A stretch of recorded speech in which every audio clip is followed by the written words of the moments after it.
Good afternoon, everybody, and welcome to the Saints Insider Postgame Show. I'm Zach Ewing, live from the Caesars Superdome floor, where the New Orleans Saints have just defeated the New York Giants 24-6 on this Week 15 Sunday afternoon. Saints improve to 7-7, and we're in a happy Superdome. The fans were happy at the end of this one. That was a change from the last two, where a loss to the Lions and even in a win over the Panthers last week, Saints fans had a lot to grumble about. Team still not performing up to expectations. Today, I think it's fair to say the Saints very much did, both on offense and defense, absolutely performed up to expectations, really suffocated the Giants on defense. Final score 24-6, and they improved to 7-7. So here on the postgame show, we will talk about that. We'll recap the game. Jim Derry will be on here in just a minute, and we'll take your comments and questions, and then we will have visits from the locker room from Luke Johnson, Matthew Paris, Jeff Duncan, and Rod Walker after they talk to the Saints players and coaches after this one. We'll also talk about the NFC South race and what is next for the Saints after this victory. They finished this three-game homestand 2-1 and beat the Giants today. This season's postgame coverage is brought to you by Tulane Doctors. When it comes to healthcare, choose a partner that sets the standard. Tulane Doctors are bringing the medicine of tomorrow to the Gulf South today. Find your physician at TulaneDoctors.com. Let's see. Keep those comments coming, and we will talk about the game. It started a little bit slow. The Giants got a field goal to open the scoring on their first possession, led this game 3-0. Saints take the lead late in the first quarter on a Derek Carr to Keith Kirkwood touchdown pass, a 7-yard scoring strike. That made it 7-3. Saints did not score again for the rest of the first half. And the Giants added a field goal right at the end of the half to cut the lead to 7-6. And it kind of looked like it was going to be the same old thing where, maybe the Saints win, maybe they lose, but it's just a struggle. And quite frankly, the Saints put the hammer down in the second half. They took the ball, opening kickoff of the third quarter, marched down the field, a touchdown drive, 6+ minute drive. Derek Carr to Juwan Johnson for the touchdown, made it 14-6, added a field goal a little bit later to make it 17-6, and then got the third touchdown to close the scoring in the fourth quarter. Derek Carr to none other than Jimmy Graham. You saw Luke Johnson write about him in Sunday morning's Times-Picayune. If you haven't read that yet, you got to pick up a copy or check out the story on NOLA.com/Saints. Great story from Luke, and another great day for Jimmy Graham, who had a couple of catches and the one touchdown. So Saints win this one 24-6. We are live on the Saints Insider post-game show. MJ says, put the cutlets in the gumbo. I like that. Tommy Cutlets DeVito under pressure all day long. Jerry says victory Sunday. It is, look, Tommy DeVito, I don't think he played poorly. He had 36 yards rushing, didn't turn the ball over, was able to move the ball at times, stood in the pocket, but he was sacked 7 times. The Saints really got after him today, flustered him. He was unable to make plays downfield for the most part. And Saints defense looked really, really good. The 7 sacks, Giants had 193 total yards, and a lot of that, I think with 10 minutes to go when the Saints took their 24-6 lead, the Giants were sitting on 115 total yards. So almost half of those yards came like in garbage time, or a good 40% of them. So we are live here on the Saints Insider postgame show. We're going to take a quick break, get you a message from Tulane Doctors, and we'll be back with Jim Derry to recap this one a little more right after this.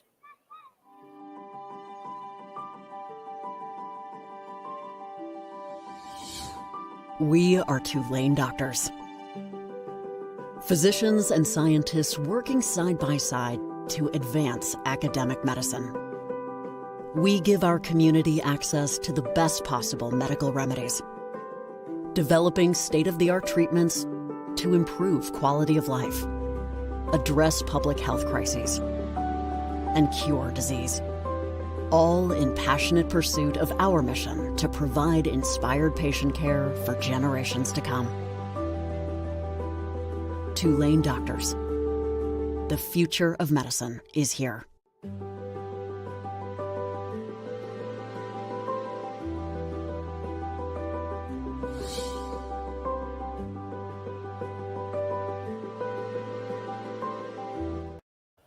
Welcome back to the Saints Insider postgame show. Zach Ewing now joined by Jim Derry live from the Caesars Superdome. Saints beat the Giants 24-6. Leave your comments and questions below, and we will get to them in short order. But Jim Derry, the sports betting writer for the Times-Picayune and NOLA.com. Saints win this one. Like we talked about this, hey, maybe the Giants are overrated coming into this game. This was easier than I think anybody could have thought. Saints played their best overall game of the season. I don't think there's any doubt about it. People can point to the New England game if they want and 34-0, and it looks a little different. But I think from a perspective of offensively and defensively and the way they got pressure on Tommy DeVito, I think this is the best they played all year long. Yeah, certainly the best Derek Carr has played all year long, too. No doubt. He's had moments. He's had stretches where he's played well. Today, he really did it for the whole game, 23 of 28. 218 yards, I think it was, and 3 touchdowns, a passer rating over 130. This is the Derek Carr the Saints thought they were getting when they gave him the big contract. It's going to be really interesting to see the reaction from Saints fans as a whole tomorrow when I do Datitude, tomorrow afternoon when, we do our shows, and then Bayou Bets in the afternoon, we take user comments.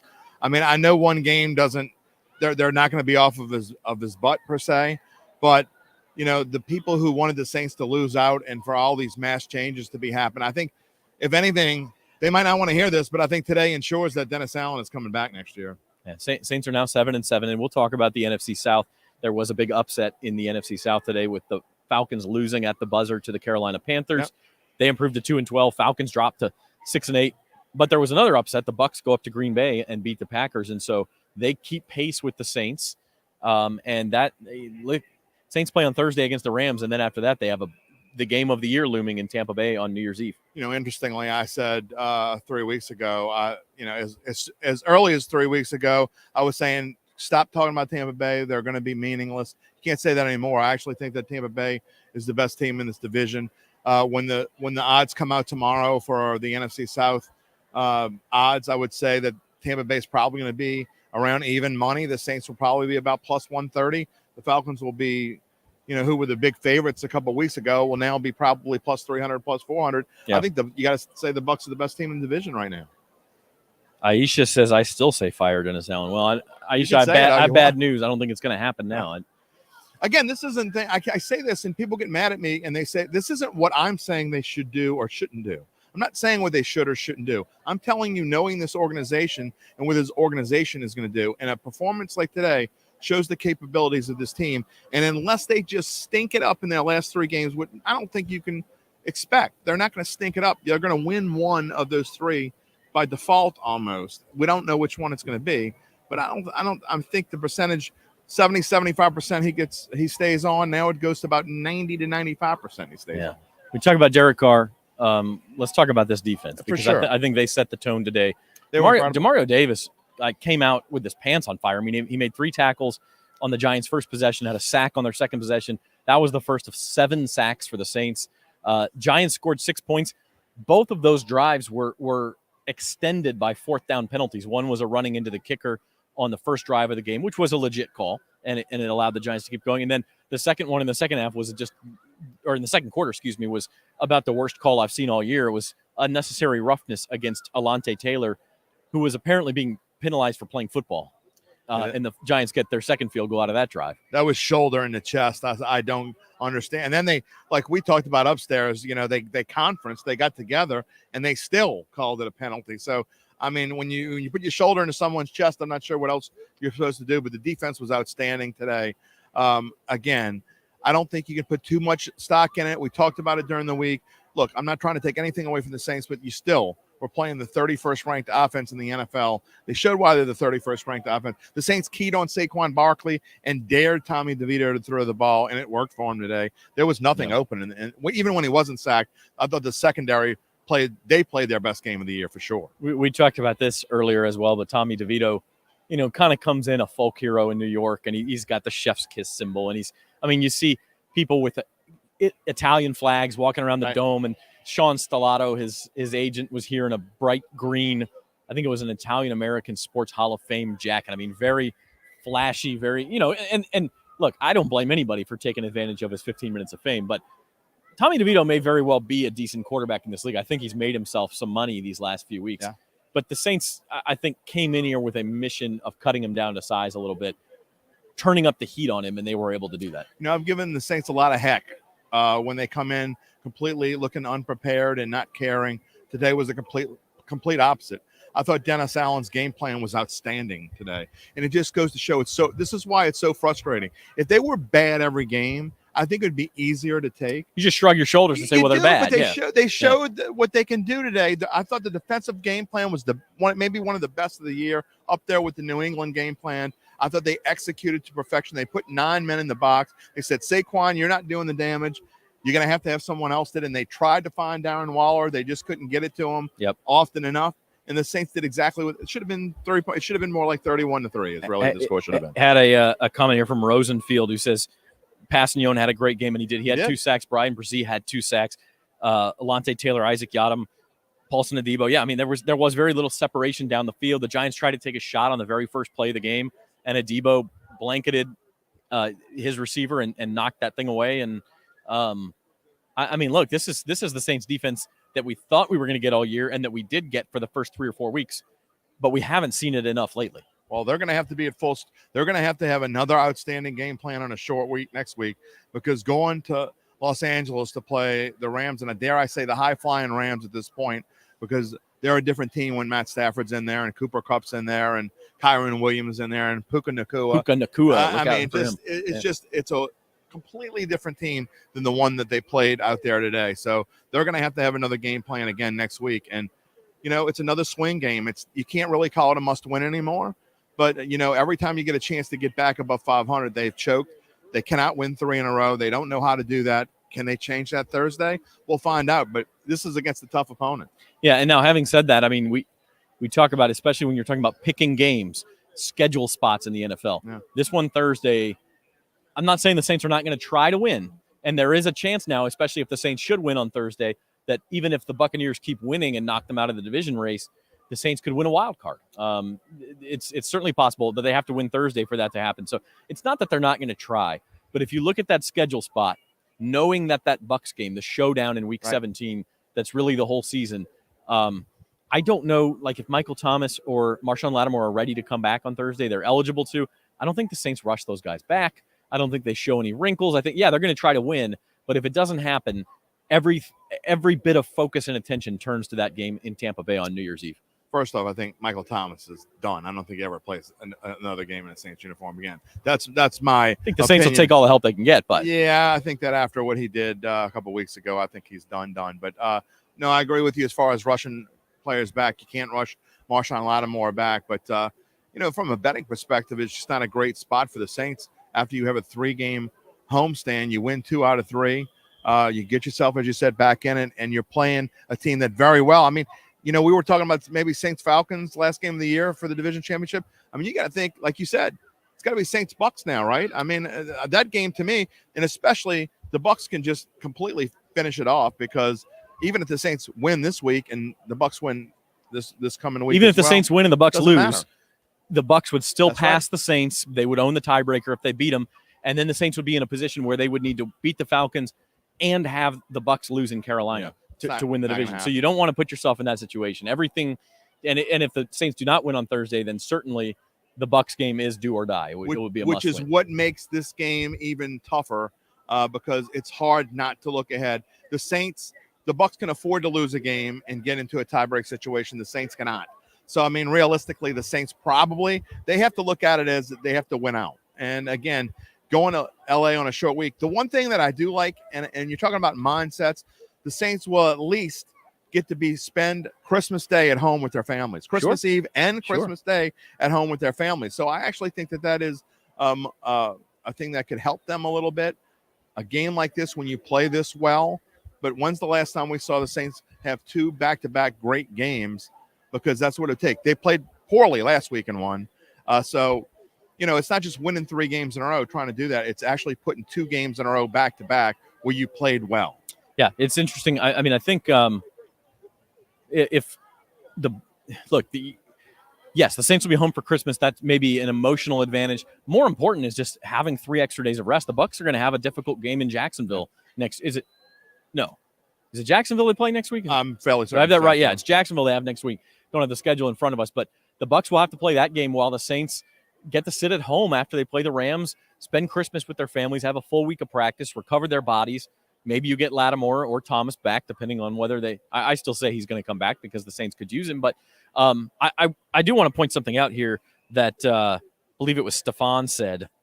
Carr threw to 10 different receivers today, without a Michael Thomas, without a Chris Olave. Pretty impressive. Not only Carr, but the game plan to involve so many different guys. Giants could not key on anybody defensively. Yeah, I'm not going to talk about Pete Carmichael's game plan because I wasn't impressed by the game plan at all. Unlike the defensive side of the ball, I thought the offensive game plan was a little weird. But I will give Derek Carr a ton of credit. I thought he played fantastic today. I thought he only made maybe 2 or 3 kind of poor decisions, and he didn't take a lot of risk. Didn't really need to take risk. But I thought he was outstanding, and the numbers prove that. There were a couple times today where Derek looked deep, and you could kind of hear that the swell in the crowd that happens when you see maybe a deep ball is coming, and then he would check it down. And people criticize Derek for doing that. But every time that happened, you would look at it and you go, you know what? That was the right play today, especially when you have the lead. It's conservative. Don't throw into coverage. Just move your way down the field. Look, when you don't like a guy, it's hard to see anything the guy does well, no matter what it is. I mean, just think about it. If you don't like a guy, you're not going to give him credit for things he does unless he's completely outstanding. You would be hard pressed though for anyone to make excuses for why Derek Carr. I don't think anyone can say that Derek Carr didn't play a good game today. But they'll say, oh well. Well, the criticism is he's got to do it again. He's got to do it again, course. And that's fair. But we've talked about this before as well. When Derek Carr is healthy, and you look at the 3 worst games he played, they were all games where he probably shouldn't even been in the daggum game. I mean, that's just the way that it is. And so last week is a perfect example. When he comes out today, he's healthy. He gets protection. All I heard before the game today was one of our competitors, I'm not going to mention any names, but I was listening to their podcast, and they were just all about the Giants blitz, and they're the number 2 blitzing team, and they're going to be all over the Saints and blah, blah, blah. Like, I don't think so. And, the Saints proved that they can block. They had second-string linemen out there today. Only 1 sack, and it was a safety blitz, and Jamal Williams whiffed on the safety, and that happens. It's a mistake, but that was the only time that Carr was sacked all day. I got to say this, and I've said this before. I know people hate Andrus Peat around here. He's kind of been lost in the distraction of how bad other things have been. But I think the work that Andrus Peat has done at left tackle is kind of going unsung. And on that note, Rosenfield makes a good comment here too. Credit to Landon Young, who steps. Ryan 100%. Ramczyk was inactive. Landon Young steps in. He was great all day. The offensive line gave Carr time. He got the ball out quickly. It was pretty good. Saints need to keep increasing Graham in the gameplay. Eric says that. That's one thing. If you want to pick nits with this coaching staff, it's kind of looking backward in hindsight and all that. But why was Jimmy Graham inactive for 6 straight weeks? Like, what are we doing here? All the guy does is make plays. I've been messing with him all year long, but I can't mess with him today. I got to give a shout out to my friend Jeff Duncan, who'll be on here in a little bit. He told me before the game, he'd been watching practice. He said, Jimmy Graham, anytime touchdown today is the bet. And boy, was he right. I went and put a few bucks on it here and there, and he was all over, and we saw the play coming. Yeah. We got a little help. We got a penalty on the play before. The pass interference gives them one more chance. Right. Yeah. And so we got the touchdown. But I tell you what, Jeff Duncan was right on it. Again, it just goes to show that things that they work on in practice that we don't see necessarily, but other people's do, it worked out for them this week. All right, so final thoughts, Jim. The Saints obviously a complete performance today, but clearly this is not enough. They're going to have to go do it again. If not on Thursday, then certainly in – in 2 weeks when they play the Tampa Bay Buccaneers. I think the mentality for Saints fans who are not on the boat of I want you to lose every game, there are plenty of those. But the Saints fans who are rooting for them to win out and get to the playoffs and enjoy it are thinking the same thing of what I'm thinking right now. Don't screw it up. I mean, honestly, this team showed why they have the talent to win games and be one of the better teams in the NFC. You just got to go out and perform. And if they can perform, a game like next week, it's not a great matchup for them, but there's no reason to think they can't win, and there's no reason to think that they can't beat the Bucs and Falcons going down the stretch. Just don't screw it up. Yeah, Rams game actually kind of has a shootout feel, which you don't say a lot about Saints games. Absolutely, but it does kind of have a shootout feel. Might be a fun Thursday night game, and could launch the Saints really not, as I said, not just in the NFC South discussion, but into the NFC wildcard discussion. I think as of this very moment, in fact, the Saints are the number 7 seed in the NFC. Well, that's another thing you got to think of too. That they still have a chance that even if they don't win this division, now they have a realistic chance to get in the playoffs. Even if they were to lose next week and then win the last 2, they could still get in a wild card. It's distinct possibility, not just a Yeah. pipe dream. I actually think if they win 2 out of 3, now you need the division games for it to be a division title, but if it's 2 out of 3 with the Rams and one of those two, probably have a chance at that wild card. So Saints win this one 24-6 over the New York Giants. That's Jim Derry. This is the Saints Insider post-game show brought to you by Tulane Doctors. Going to take a quick break. We are waiting on Jeff Duncan, Luke Johnson, Matthew Paris, and Rod Walker. They will join us shortly here from the Saints locker room. Stick with us.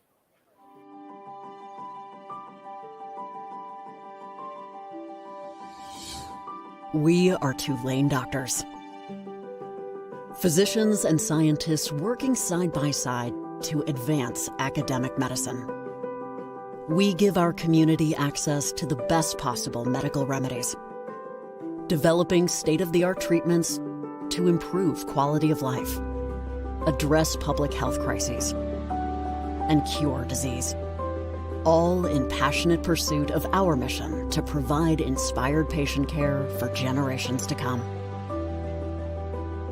Tulane Doctors. The future of medicine is here.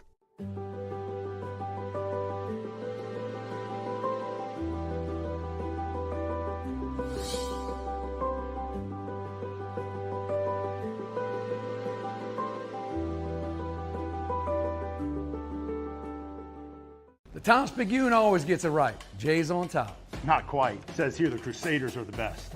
I think you mean the greenies, buddy. These sports writers know what's up. At least you're wearing the right colors, but we know why people read the paper. The one thing we can all agree on, we trust the Times-Picayune. Subscribe today. Read it today.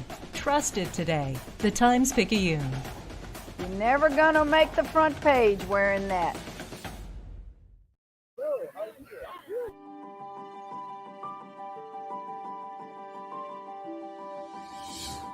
We are Tulane Doctors. Physicians and scientists working side by side to advance academic medicine.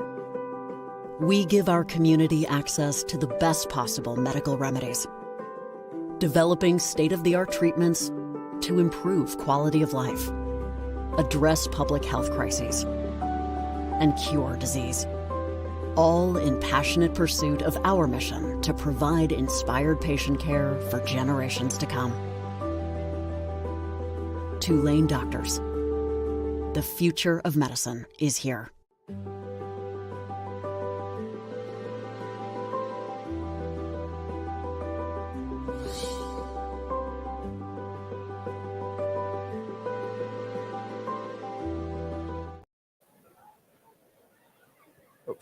Thanks for fixing 7 seconds instead of 5, by the way, or whoever fixed it. Welcome back to the Saints Insider post-game show on NOLA.com and the Saints on NOLA.com YouTube channel. Caught us coming out of break there a little awkwardly, but Matthew Paris just emerged from the Saints locker room. It's live TV. What are you going to do? Zach Ewing here on the Superdome floor.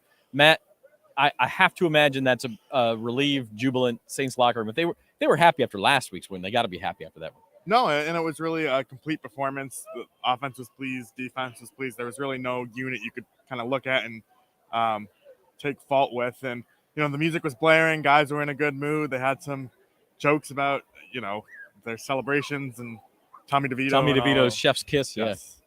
Yeah, so it was. I thought, and a lot of guys played well today. That defense set the tone from start to finish. I mean, it was just, even though the Giants scored on their opening drive, they really had to work for it. They hit DeVito a couple of times. They were physical today. Right. And if you look at kind of the drives that the Giants score on, it was because of, they forced the 3 and out, but there's a running into the punter, extends the drive. They're pretty much off the field on the second field goal as well, but the Alontae Taylor penalty keeps them on. Yeah. And kind of controversial call there. And so, besides that, those are really the only 2 things you could really nitpick. Maybe some of the DeVito scrambles, but it was a really strong performance from the defense. I mean, if your best play is Tommy DeVito running for his life, right, or some deception where he might pick up a first down, like you had a pretty good day defensively. And look, the Saints offense, I think for one of the first times all year, held up their part of the plan too, where, it was like, hey, if the defense is going to play like that and be a top 10 NFL defense, which the Saints performed like today, all the offense has to do is put together 2 or 3 scoring drives, and you've got plenty to win. And Derek Carr on the offense certainly did that today. Yeah, and they really came to life in the second half. I mean, you wonder at halftime kind of how it's a 1-point game. They really had kind of missed some opportunities there. But I still thought it was an impressive performance from the offense, especially without Chris Olave and even Ryan Ramczyk on the offensive line. I thought the offensive line did a really nice job. And so, you look at Derek Carr, probably his most efficient outing of the season, only had 5 incompletions and 3 touchdowns. So it was a really impressive performance. I gotta do this. MJ says Matthew picked the Giants. You get coal in your stocking, says MJ. I can't blame anyone for doubting the Saints. I picked against them in New England, by the way, so I'm not immune from this. But it was a little surprising how well they played. It really was. It was. I mean, especially because of what the Giants do well. That was kind of my rationale going into it is, Saquon Barkley is a heck of a running back. They shut him down today. Giants really like to blitz. That really wasn't a problem for New Orleans. So, you got to give them credit. And I think they actually, going back to the defense, they did some things to really confuse Tommy DeVito. That's what Colin Saunders was saying after the game. He told me how they presented different looks before the snap and then quickly shift, as the snap was some going. Stunts and things like that, yeah. Presenting odd fronts and when they were actually even. So it was a great game plan, and they executed it pretty flawlessly. Even when the Giants were moving the ball, DeVito was running for his life. He was getting hit, all those sorts of things. Yeah. This is the defense fans expected. I guess at this point, the only thing you can complain about is where has it been the last 6 weeks, because the D has not played that well. But if this is what the Saints get going forward, I think it bodes well. No, and zoom out and take a look at the big picture. I mean, you had to win these 2 games against the Panthers and the Giants, and they did, and they're still pretty much alive in this playoff race. In fact, if we were saying, Jim and I, if the season had ended today, Saints would be the 7th seed as of this very moment. Now, I think if the Rams win later, that shift back to the 8. They play the Commanders, so the Rams are up 3-0 right now in the second quarter. But point being, if the Saints continue to take care of business, they're in pretty good shape. Now, up next, short turnaround, Thursday night football in LA. Going to be a completely different type of test for this defense. Absolutely, and you look at the quarterback too. Matthew Stafford's a guy who's seen a lot. Some of the things that they were able to do to confuse Tommy DeVito today. Matt Stafford has seen those type of things, and I think you got to give a lot of credit to Sean McVay over there of how they've kept their offense, thriving even after that Super Bowl kind of hangover that they had, and they're in really good shape. Kind of a very similar team to the Saints. Kind of had an up and down season, but they need this one just as badly as the Saints do, so it'll be fascinating to see. Yep. Saints were only up 7-6 at halftime in this game. Seems strange to think back on that. At the time, it kind of felt like another, man, are they going to ugly their way to another victory? But I thought that first drive of the second half, there was like a defensive holding call on a 3rd down that extended the drive. And then Derek Carr found a rhythm. Boom, boom, boom. 3 straight completions. Yeah. The last one, a 23-yard touchdown to Juwan Johnson. And at that point, that kind of opens your eyes and say, man, the Saints came to play today. Yeah, it did. And it was a really nice play design as well. Johnson kind of ran this up and under route that really freed him up over. I think the Giants defender maybe forgot to go with him up the seam, and he was wide open. And so, if you can take advantage of good play calling like that, it was a good play. And, that was kind of the thing missing. But, Luke and I have talked about where was Juwan Johnson. I know I wasn't here during training camp, but that's something that he said. He had a great training camp and hadn't really shown it to at this point in the regular season, but maybe this is something to build on. We did earlier talk about the Saints offensive line performing well without Ryan Ramczyk. I think we need to give some flowers to the receiving corps too. They did not have Michael Thomas, who's still on IR. They did not have Chris Olave, who missed this game, but Rashid Shaheed returns. Didn't have a huge game, but I mean, Derek Carr found 10 different receivers. Juwan Johnson stepped up. Lynn Bowden caught a pass. Keith Kirkwood caught a touchdown pass. I mean, they were finding Jimmy Graham, obviously, finding production from places kind of deep in that roster. Yeah, I mean, the one that stands out to me is Keith Kirkwood. He hasn't caught a touchdown in an actual game, not counting the preseason, since 2018. His rookie year was just really kind of a difference. He said that on the coverage of the play of the touchdown, he said that the Red Sea parted and he was able to get wide open. So he was really thrilled. A guy who's battled some injuries as well. So it was, you practice so hard for these opportunities, and when you finally get them, it's rewarding, and no wonder guys are thrilled. Visiting with Matthew Paris here on the Saints Insider postgame show after the Saints 24-6 victory over the New York Giants. Matt, anything else stick out to you? Just came from the Saints locker room. Anybody else say anything of note? Brian Brzee, there's a little bit confusion of how the celebration started, because in Topinho's press conference, apparently he said it was Brian Brzez's idea, but Brzez said once he saw Passignon do it, that he stole it from him. So you need to get to the bottom of how the celebration came So they're together, both giving each other credit? Yes, Is that the way this is going? All right.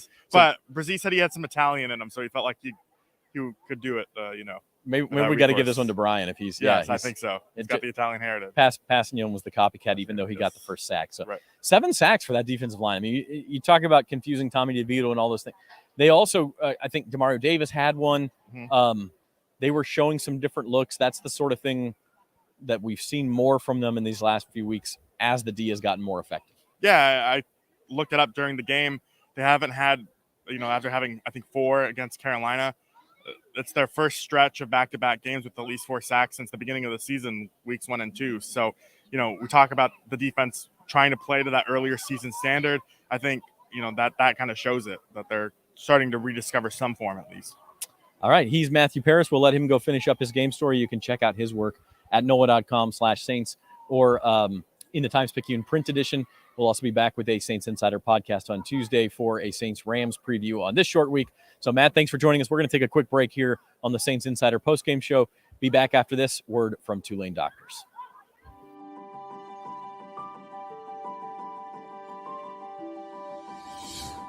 We are Tulane Doctors. Physicians and scientists working side by side to advance academic medicine. We give our community access to the best possible medical remedies, developing state-of-the-art treatments to improve quality of life, address public health crises, and cure disease. All in passionate pursuit of our mission to provide inspired patient care for generations to come. Tulane Doctors. The future of medicine is here.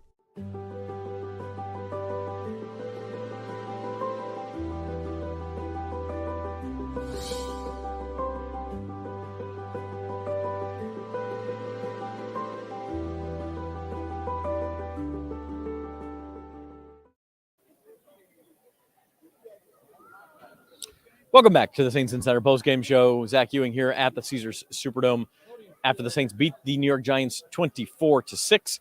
Our thanks to Jim Derry and Matthew Parrish for stopping by. We will have Luke Johnson, Jeff Duncan, and Rod Walker coming from the Saints locker room shortly. Wanted to go through some stats and some scores from around the NFL while we can on the Saints Insider postgame show.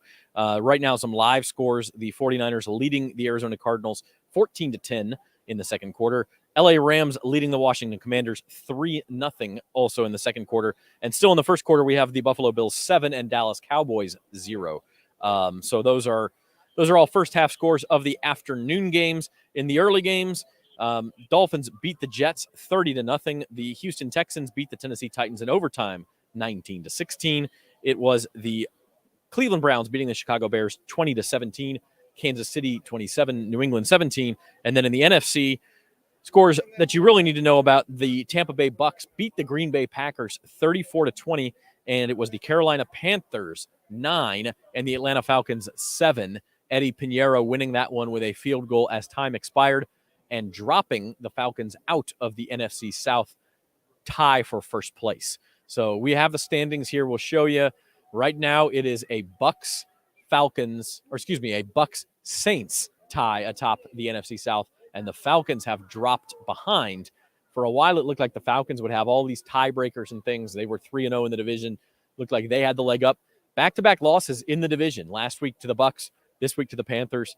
That'll change things quickly. And now the Falcons very much on the outside looking in. Probably at this point think they need to win their last 3 games. They host the Indianapolis Colts next week for their last home game. Finish up with road trips to Chicago and then to New Orleans. So, look, I think Atlanta, they're not out. They're not eliminated, but they're very much the third team in this discussion now. And I know that'll make Saints fans happy, where I think it was Virginia just had a comment here. Is it possible the Saints could make the playoffs? It's very possible. It's very possible. It's really probably going to come down to that December 31st game in Tampa Bay for the division. Win or lose on Thursday in LA. That game becomes critically important. Now, if the Saints were to lose in LA, I believe they'd be eliminated with a loss at Tampa Bay, or at least very close to it. They would need something like, they'd need a bunch of help in Week 18. Let's put it that way. But either way, if they can win in Tampa Bay, they will be in the driver's seat in the NFC South, headed to the final week back here at the Dome against Atlanta. It doesn't matter what happens against LA. If the Saints beat Tampa Bay, they will control their own destiny. All they would need to do is then beat Atlanta here. Doesn't matter what else happens, and they would be NFC South champions.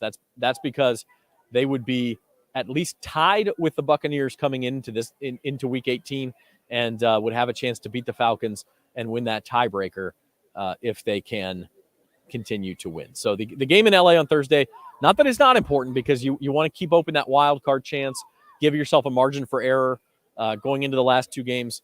But right now, the critically important game is going to be that December 31st game at Tampa Bay. Saints need to avenge the loss they suffered here back in September at the Dome, a 26-9 loss to the Bucs. Actually, I think that might have been on October 1st, come to think of it. But an early season loss to the Bucs. They would need to avenge that. If they can do that, their chances of winning the NFC South go way, way, way up. A few more of your comments. Stefan says in the press conference, Honey Badger says the team got a lot of pressure, but Super DeMario was on every tackle. Yeah, I got to say, DeMario Davis came to play today, and I've questioned him at times this year if he's kind of getting a little long in the tooth, doesn't have the same burst he used to have, maybe doesn't even have the same desire. I mean, you got to throw all that out the window after a performance like today. DeMario Davis' pants were on fire, especially early in that game. He set the tone. He was dragging guys down after short completions. He was pressuring DeVito in the backfield. He was everywhere. He really was Super DeMario today. Marvin says Carr trash. Well, not today. 23 of 28, 218, 3 touchdowns, no turnovers. That's about as good as it gets for a quarterback in the NFL. Obviously, you could throw for a few more yards, but in a game where you're leading most of the way, you're not going to throw for that many yards. So I got to disagree with that one. Stussy says, yeah, Saints can get in as a wild card. The game in LA is much more important for their wild card chances than it is for the division. As I said, the division probably going to come down to Tampa Bay no matter what you do. But if you want to get in, at least leave open the path to get in as a wild card. That game in LA, very important on Thursday. So welcome all of you tuning in to the Saints Insider postgame show. Still waiting on Luke Johnson, Jeff Duncan, Rod Walker from the Saints locker room. And we're going to keep rolling here. We're going to talk some stats, go through the box score here in the Saints 24-6 victory.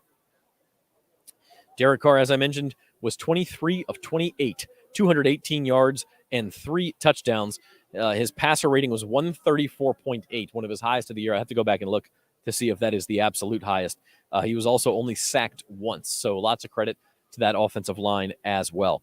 Alvin Kamara didn't get in the end zone today, but still a very productive day for Alvin. 16 carries for 66 yards. That's an average of 4.1. Not spectacular, but solid. It's gonna move the sticks. It's gonna get the job done. Gonna make the defense respect the run. And then you add in that Kamara had 5 catches for 44 yards. He was also the team's leading receiver. So pretty good day for Alvin. 110 total yards for him. Jamal Williams, 8 carries, 24 yards. Taysom Hill, only 1 carry today. 1 carry for 1 yard. He also caught 1 pass for 4 yards. He threw 1 pass. It was incomplete. So they didn't really need Taysom Hill.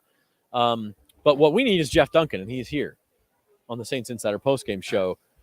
Brought to you by Tulane Doctors. Jeff, fresh from the Saints locker room, and pretty happy guys in there, I imagine. Yeah, the vibe obviously completely different than what we saw a couple weeks ago in here. The energy was so bad after that Lions game, and then today was a complete opposite. We saw it felt like old times in here. Mm-hmm. Crowd singing, dancing, players obviously celebrating, coming up with great, chef's kiss routine. Chef's kiss. Obviously positive vibes in the locker room. And I think a lot of relief, too, for some of the players, in particular Derek Carr. He said this finally felt like everything kind of came together for them as a whole team, not just the offense. And we saw maybe some of the potential that this team started the season with that we haven't seen quite realized yet. Yeah, we'll start with the quarterback. He's been the lightning rod for so much criticism, but 23 of 28, 218 yards, 3 touchdowns. This is the Derek Carr the Saints thought they were getting when they doled out the big contract. And if this is the Derek Carr they get going forward, then this team, I think, can hope for quite a lot. Yeah, he spread the ball around. I mean, and I think it's important to note, they're playing without their top 2 receivers today. Chris Olave not in the lineup. Obviously, Mike Thomas still out. So Derek Carr had to lean on some younger players. I thought Rashid Shaheed had a big game. He threw a touchdown pass to Keith Kirkwood, kind of a role player. So, yeah, we're seeing some of the elements. I think he's becoming more comfortable in the offense. And, look, I also have to say I thought Pete Carmichael called a really good game today. There was a lot of very well-designed plays, especially in the red zone. That's obviously that extra work that they put in is paying off. The last 3 games, I think they've been as good as you can be down there. And I think Carr needed a game like this. I think he probably won't admit it. He didn't admit it, but I think for himself, for his own confidence, and I think for the fans and his teammates to believe in him. And he actually cracked a pretty good one-liner in there saying, look, I didn't get any fights with teammates either. So that's a step in the right direction. Yeah. Funny. He is, I think, self-aware, if nothing else. And the offensive line, I think, deserves credit, too. Without Ryan Ramczyk out there, Landon Young steps in. Carr only sacked once. It came on a blitz. It's type of performance they need from them. Yeah, and against a very aggressive defense. We know Wink Martindale, I think they pressure second highest rate in the NFL with blitzes. And really, they kept Carr clean. And I think the balance of the running game and the short passing attack kind of kept the Giants off balance. They tried to come after him a few times, but they blocked it up. I thought it was one of their better performances. I think the line has really settled down here the last few weeks, and they're starting to perform at a very high level. Yeah, and of course we'd be totally remiss if we didn't mention the defense, because 7 sacks, 193 yards for the Giants. A lot of those came in garbage time. I mean, they really fried up Tommy Cutlets tonight. I think overall probably their best overall performance of the season. They've been getting close with the pressure and just not getting home. In the last couple of weeks, they're finally getting home. I mean, I think what is it now? 11 sacks last, or 10 sacks the last two games? 11 now. 4 last week and 7 today. Right. And this is a mobile quarterback, DeVito. And, now their offensive line struggled with their protection. But a lot of times the Saints were just beating guys one-on-one. Tano Passignon with 3 sacks, first time in his career. Where did that come from? We haven't seen that all season. Brian Brzee. Yeah, Brian Brzee had his best game as a pass rusher. So that's a very encouraging sign, because this secondary we know is elite. And if they can get the pressure up front, it's going to be very difficult for teams to score on this defense. Yeah, I don't think there's a lot to criticize today. The boos went away. I mean, there was maybe 1 or 2 real early on to the offense, but they went away. People were having fun. The only, I guess, word of warning is, and Stussy says that Santa brought Saints fans the Panthers and Giants for Christmas. Like, things will not stay this easy for this team, and now it's crunch time. Yeah, it gets much harder this week. You got a short week, cross-country flight on Wednesday, and then you play a good Rams team that will challenge this team with their offense much more than they've been challenged the last few weeks, probably since the Lions game. Matthew Stafford, a veteran quarterback that's seen everything in this league, he will challenge this defense. So the Saints are going to have to score some points, I think, to win that game. But they have to feel good and confident, and also I think have some positive momentum going into that game now, especially offensively. The red zone, like I mentioned, has to give this team confidence that they can go in there and steal a win. They're going to have to, because the Bucs won a big game on the road today. So it doesn't look like somebody's going to back up on this. And, for once, for once, a couple teams had big wins in the NFC South. So we will see. The Bucs are in 2 weeks. That becomes a critically important game. Jeff, you're writing the column from this game in tomorrow's Times-Picayune. You can find it on NOLA.com tonight. What is the topic of that column? It's basically, it seemed like old times in the Dome today. Fans dancing, the defense dominating. It felt like one of those old pre-Derek Carr days. It's the first time I've seen that from this team in the Derek Carr era, where the Dome felt like, the energy here was completely different, and it turned hostile for the opponent as opposed to being hostile for the New Orleans Saints. So just a very positive game, and probably a big relief, I think, not only for the players but also for the fans to get to enjoy something here in the Dome. The Saints, even some of their wins, have not played that well here. Today they kind of put it all together. All right, he's Jeff Duncan. You can read his work on NOLA.com. Saints beat the Giants 24-6. We're going to let Dunk go get to that column and pass the mic off to Luke Johnson, who's our other beat writer. Matthew was here earlier. Luke, first of all, Norm, pen down to the shoes. Any truth to the matter that you stole those from Sean Stellato? Sean Stellato wishes he had these shoes. He probably does, actually. They would match his suit. They would match his suit, yeah. No, these are Luke Johnson special. I can give him some style advice if he wants it. Maybe ditch a fedora. be a good place to start. But look, we'll have him text you later. Yeah. Yeah. We can joke because look, the Saints in a jovial mood out there. Derek Carr's joking at the podium. I mean, they finally put it all together. Yeah. They've talked about having a good game on offense and defense. That's what we saw today. Yeah, easily their most complete game of the season since at least week 5 or whatever it was they played in New England week 4. Yeah. So yeah, it was a really great game all around for them. Their pass defense was great. Their pass rush was as good as it's been in years. Saquon Barkley had 14 rushing yards in this game, and that was a big talking point coming in because of the struggles they've had defending the run lately.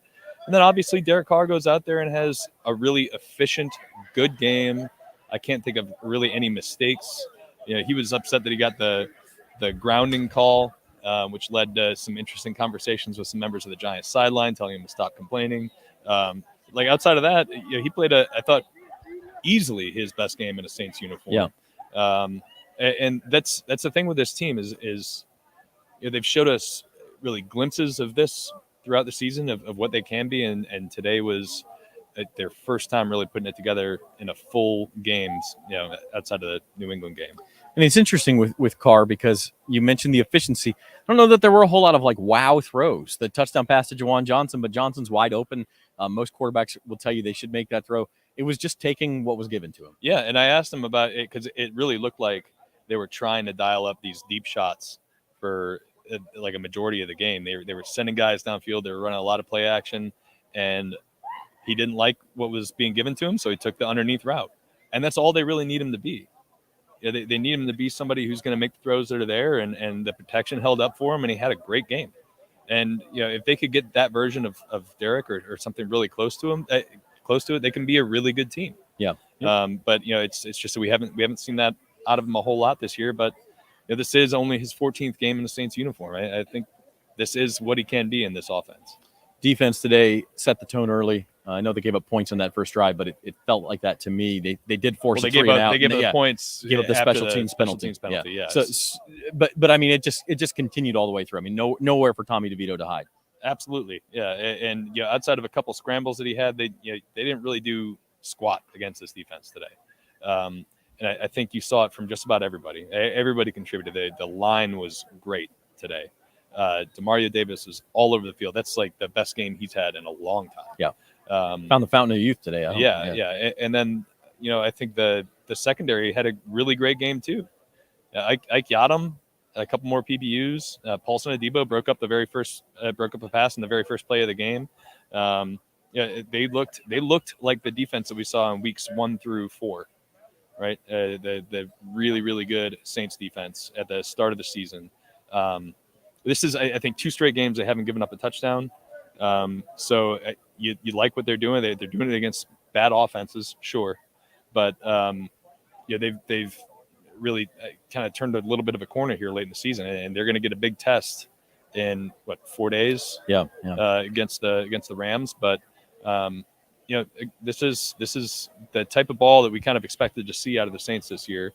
And if they can keep this up, you'd like their chances at doing something with it. Yeah. 7-7 season could still kind of go one way or the other, but these last 2 weeks, they put themselves in position certainly for these games to mean something, particularly that Bucs game on New Year's Eve. But they've got to feel pretty good, especially considering where they were last month. Absolutely. This is, they're not where they want to be, but they're in a whole hell of a lot better spot right now than they were 3 weeks ago, right? And they definitely have a really good shot at making something out of this.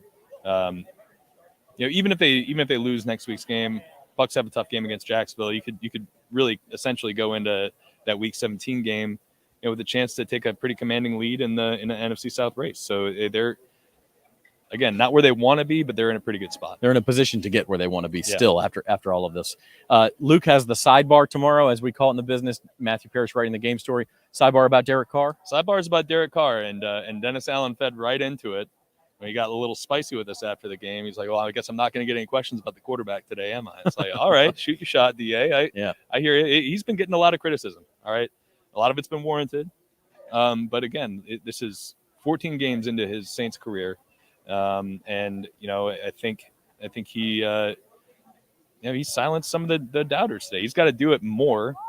He's got to do it more consistently. But this was the type of performance that he was envisioning when he came here. It's the type of performance the Saints were envisioning when they came here. And look, when it was going really bad for him, and when he was getting booed, I texted somebody in the organization about Derek, and they're like, "Derek's our guy.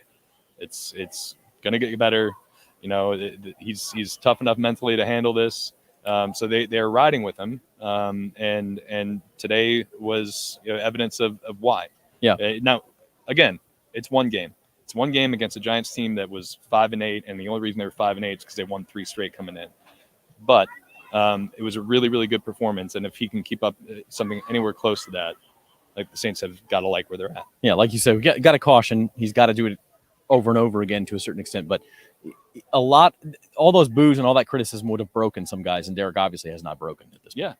Yeah. And who knows exactly what's going on up there. Because when he's with us, he's like, I'm super positive. Yeah. It doesn't matter. It's all water off my back. But I'm sure. I mean, he's a human being. Sure. I'm sure it was bothering him. To your point, he didn't let it really just snowball. He didn't let it snowball and get out of control. And he played well through it today. And obviously, I think outside of some smatterings of boos after they went 3 and out on their opening possession, the crowd was boo birds behind went his away. back. Yeah. All right, he's Luke Johnson. We'll let him get to work, and he'll hand off to Rod Walker. Saints Insider postgame show. We'll wrap things up with Rod. Saints beat the Giants 24-6. There's the handoff. There were no turnovers in this game by either team. Has anybody done this yet? I don't know if anyone's actually done it because we're holding the mic. We could do a little chef's kiss. The Saints defense certainly did it today several times because that was impressive. It was very impressive. Demario Davis sort of set the tone. Listen to his pregame speech that he does every week, and his message this week was to silence the noise and to be the noise.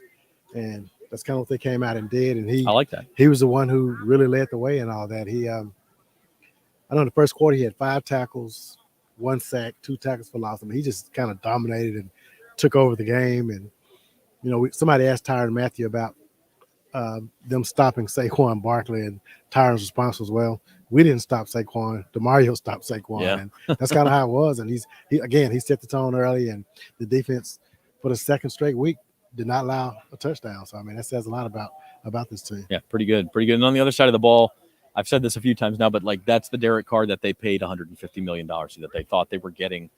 Took him 14 weeks. I'm not saying he hasn't had good games here and there, but that's what they thought they were getting. And this team can win games if that's who they get. Yeah, I mean, this is the best he's played since he's been in New Orleans, and he knows that he needed a game like that. I mean, he won't really come out and really say it, but this is kind of what he envisioned too, and it finally happened. I mean, we all kind of said that, that if he does it, this thing can be good, and he showed it today.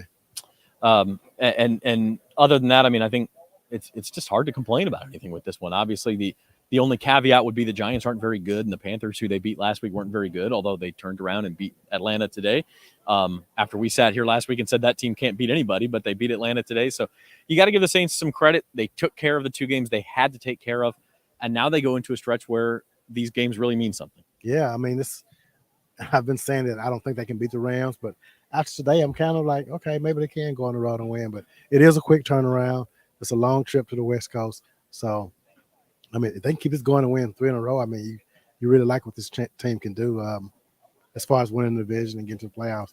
Obviously, the Tampa Bay game the week after that is really that's the division championship game at this point. Those are the 2 teams tied for the division lead, and they both have tough road games next week, and then that game will be week 17 on New Year's Eve. But the way the NFC is right now, the Saints could, as crazy as it sounds, maybe sneak in and get a wild card. If the season ended right this very moment, they would be the number 7 seed. Now the Rams are playing; they would pass them for that. But if they win their game, but it's right there for them, especially considering that's who they play next week. So Rod's job this week is to write the Monday column, which is kind of spinning things forward. Any ideas for how you'll approach that?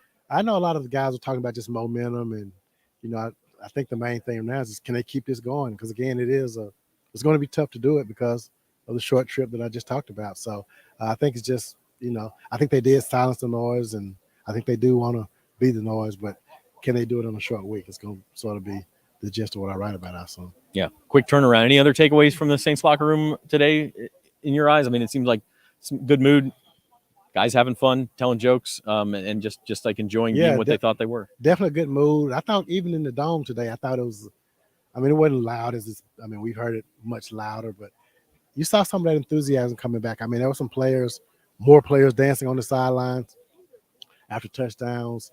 They brought back Margaritaville and played that. The fans singing that at the end of the third quarter. So I think today was good. It was good for this team. They needed this. They waited all season for this, and they finally sort of got some momentum. But again, we have to keep it in perspective. It was the Giants. It was Carolina last week, but wins are hard to come by in this league. So you don't throw them back. Right. You know, that's for sure. It's a short turnaround for us as well. So we're going to get out of here. Our Saints Insider podcast this week will come on Tuesday. That's going to be kind of a long show. We'll wrap up this game. We'll do a preview for Saints versus Rams on Thursday, and that'll be week 16 for the Saints in LA on Thursday Night Football. So my thanks to Matt Paris, Jeff Duncan, and Luke Johnson for stopping by. Also Jim Derry at the beginning of the show. And this is Rod Walker with me now. Norm Bell is behind the camera. Zoe Collins-Rath, our producer. Appreciate them as always, and we appreciate you for tuning in. Saints Insider Postgame Show is brought to you by Tulane Doctors. See you next time.